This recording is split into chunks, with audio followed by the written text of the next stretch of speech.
Stock মার্কেটে invest করবেন বলে ভাবছেন, কিন্তু large cap, mid cap, small cap stocks কি তা জানেন না।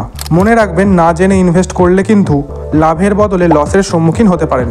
স্টক মার্কেটে কোম্পানিগুলিকে তাদের মার্কেট ক্যাপিটালাইজেশন বা মার্কেট ভ্যালু অনুযায়ী তিনটি ভাগে ভাগ করা হয়। 1 নম্বর, লার্জ ক্যাপ স্টকস। ভারতের টপ 100 কোম্পানি যাদের মার্কেট ক্যাপিটালাইজেশন 20,000 কোটি টাকার বেশি, তাদের লার্জ ক্যাপ স্টকস বলা হয়। এই সমস্ত কোম্পানিতে ইনভেস্ট করার রিস্ক এবং গ্রোথ পোটেন্সিয়াল দুটোই কম। 2 নম্বর, মিড ক্যাপ স্টকস। এগুলি মাঝারি ধরনের কোম্পানি, এদের মার্কেট ক্যাপ 5,000 কোটি থেকে 20,000 কোটি টাকার মধ্যে। ভারতের 101 থেকে 250টি সেরা কোম্পানি মিড ক্যাপ ক্যাটাগরির অন্তর্ভুক্ত।